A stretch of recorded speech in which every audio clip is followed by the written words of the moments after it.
4 वर्षाचा नातू आहे। सुनबाई त्याला आणण्याकरता गेली आणि सासूबाई बाजूला बसलेली होती। त्या कुकरच्या शिट्ट्या जर जास्त झाल्या तर सुनबाई आपल्याला रागवेल। काही संस्कार सांगते तुम्हाला आणि व्यवस्थित ऐका। पैसा गरजेचा नाही, संस्कार किती गरजेचे आहेत। जर कुकरच्या शिट्ट्या जास्त झाल्या तर सुनबाई मला रागवेल या धाकाने याची आई धावत गॅस बंद करण्याकरता गेली। पण हिला माहिती नाही फर्शवर पाणी सांडलेलं होतं। फर्शवरचं पाणी हिला दिसलं नाही। धावत गॅस बंद करण्याकरता गेली, फर्शवर पाय पडला आणि घसरली। डोक्याला मार लागला, रक्तबंबाळ झाली, मेंदूला मार लागला, हॉस्पिटलमध्ये ऍडमिट केली। 2च लोक होती हॉस्पिटलमध्ये, याचा बाप आणि ती बेडरूम पडलेली आई। डॉक्टर साहेब बाहेर आले, दादा 8 लाख रुपये लागतील, ऑपरेशन तात्काळ करावं लागेल, मेंदूला मार लागलाय। रडत होता बाप बिचारा, कोणी नाही हॉस्पिटलमध्ये, 2च लोक। ऑक्सिजन लावलेली आई आणि रडत असलेला बाप, दोघी लेकरू भेटण्याकरता आली। बाबा चला घरी। त्या बापाने असू पुसावे लेकरांना म्हणावं, पोरो 8 लाख रुपये खर्च सांगितलाय तुमच्या आईला वाचवण्याकरता। 2 लाख माझ्याकडे, मला 6 लाखाची गरज आहे, तेवढी जमव करता का? लेकरांनी एकमेकांकडे पाहून घेतलं। दादा बाबा अगोदर घरी तर चला, जेवण केलं नाही तुम्ही, जेवण करा मग आपण बोलूयात। दादा तो बाप घरी आला, सुनबाईने ताट वाढलं, बापाने पहिला घास घेतला, दुसरा घास घेतला, तिसरा घास घेणार बापाला असं वाटलं लेकरांना आठवण करून द्यावी। बाप म्हणतो, पोरो तुमच्या आईला जास्त मार लागलाय, 8 लाख रुपये सांगितले ऑपरेशन साठी, 2 लाखाची माझ्याकडे आहे आणि 6 लाखाची गरज आहे। 2 लाखाची ऐवज माझ्याकडे आहे, 6 लाखाची गरज आहे, तेवढी जमव करता का? लेकरांनी एकमेकांच्या तोंडाकडे पाहावं आणि मोठ्या मनाला म्हणावं, बाबा खर्च करायला काही हरकत नाही गड्या, पण आईच्या बॉडीने साथ तर दिली पाहिजे। आपण उगाच खर्च करावा, असंही वय झालंय तिचं, आज आणि उद्या जाणार आहे। आपण हा 6 लाख रुपये खर्च केला आणि आई जर वाचली नाही तर पुन्हा 6 लाख कुठून आणायचे? तिसरा घास हातामध्ये होता बापाच्या, तोंडात न टाकता ताटात टाकला आणि बाप हसत म्हणाला, खरे रे पोरांना तुमचं, ती आज मेले काय आणि उद्या मेले काय, तुम्हाला काही फरक पडतोय?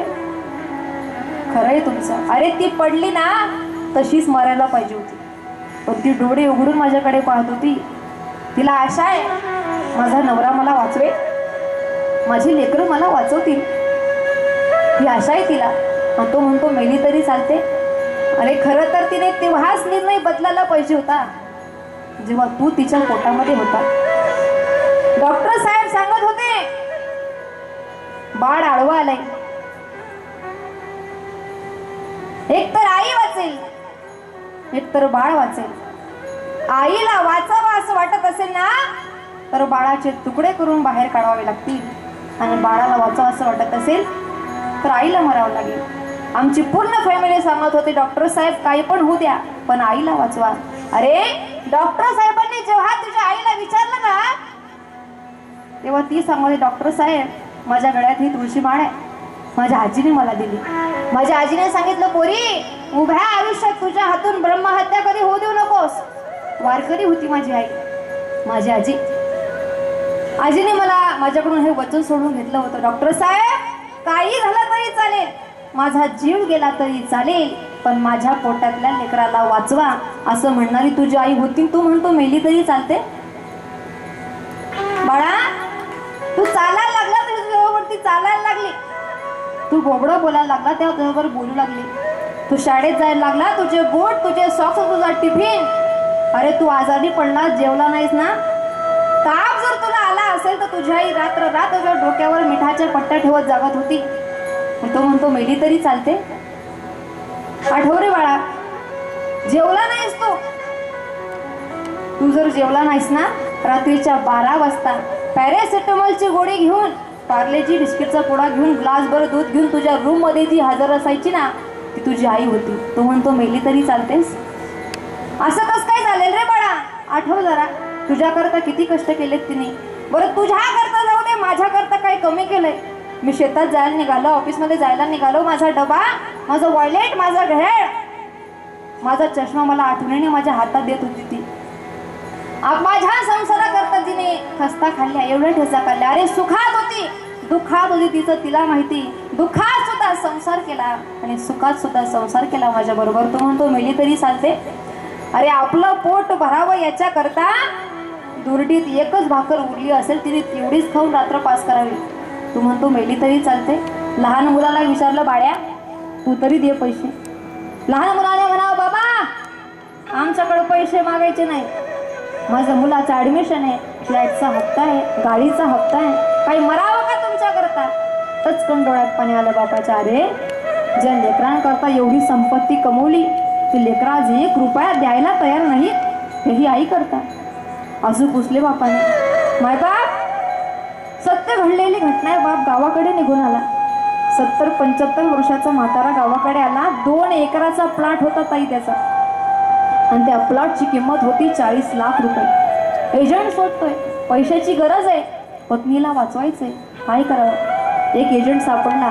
दादा माणसावर जेव्हा संकट येतात ना, तेव्हा कोणी मदत करत नाही, कोणी मदत करत नाही. 40 लाखाचा प्लॉट होता त्याचा. एजंट म्हणे 10 लाख रुपये देईल, जमेल का? भाव म्हणतो असं करू नका हो, 40 लाखाचा प्लॉट आहे माझा, 10 लाख रुपये देईन असं म्हणू नका. एजंटने म्हणावं, बाबा जमीन पाहिली का तुमची? घसकट्याची जमीन आहे, मी घेतोय तेवढा आभार माना. एजंटचे पाय धरले बापाने, काही करा पण पैसे द्या. उद्या या तलाठी ऑफिसला.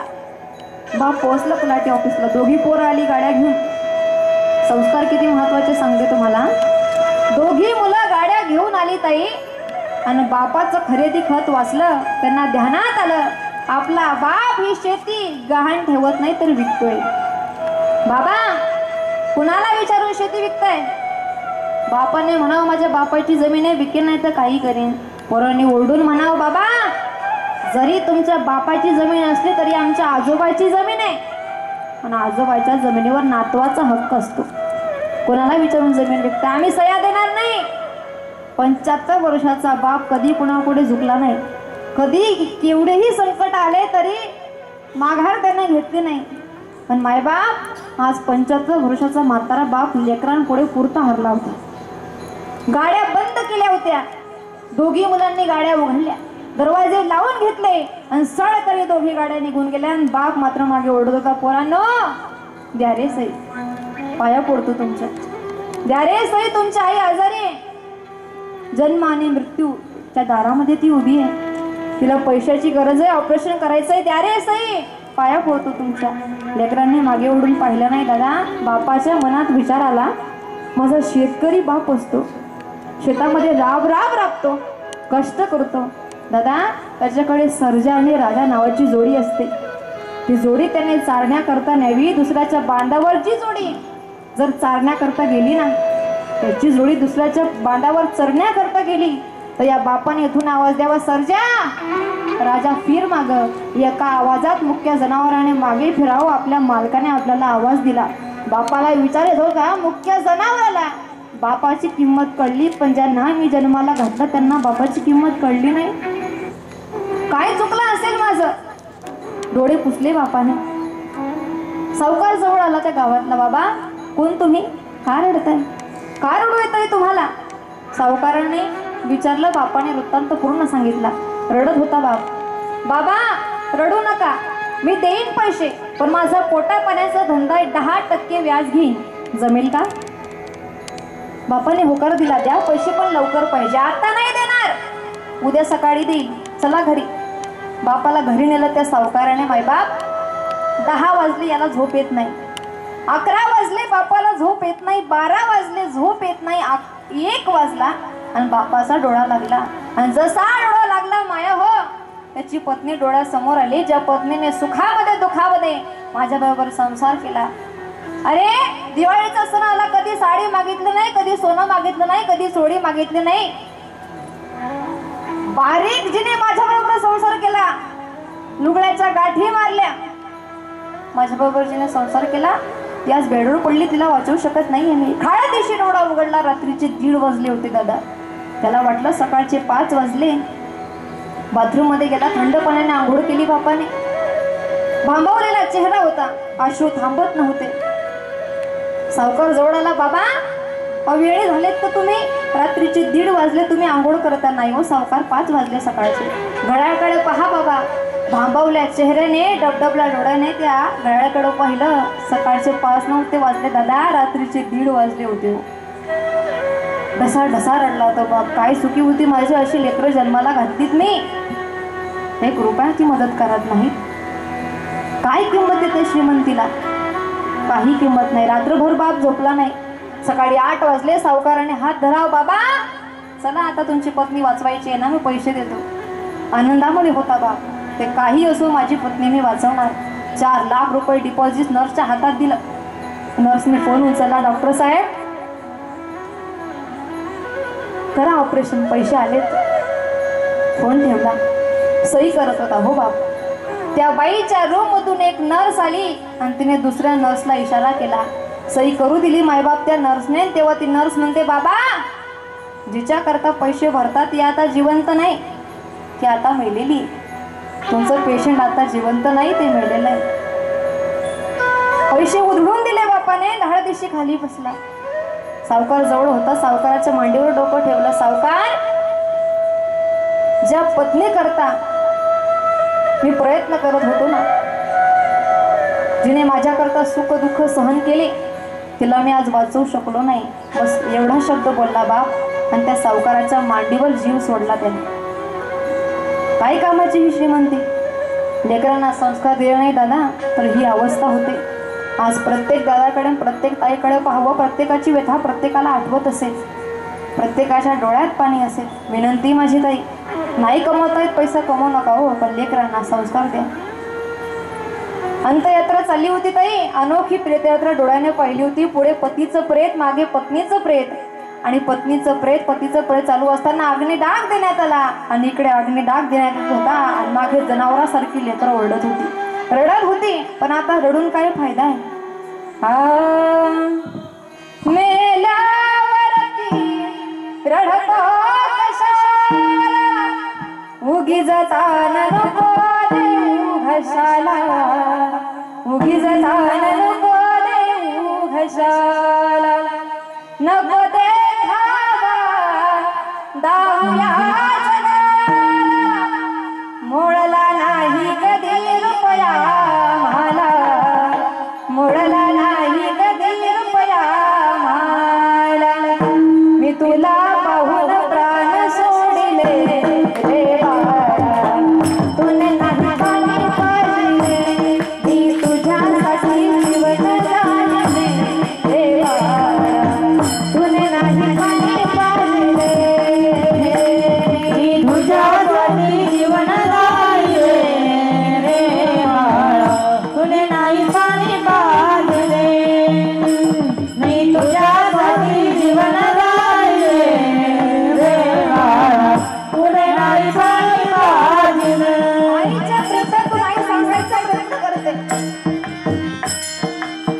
आगीच्या गप्पा चालू आहेत. त्या आईने म्हणावं, माझ्या कुशीला असून तू बाळ, माझ्या जीवाचा बनला सकाळ, माझ्या जीवाचा बनला सकाळ, हो मी तुला पाहून प्राण सोडले रे बाळा, तुने नाही पाणी पाजले, तुझ्यासाठी जीवन जाणले रे बाळा, तुने नाही पाणी पाजले, तुझ्यासाठी जीवन जाणले रे बाळा, तुने नाही पाणी पाजले, मी तुझ्यासाठी जीवन जाणले रे बाळा, तुने नाही पाणी पाजले.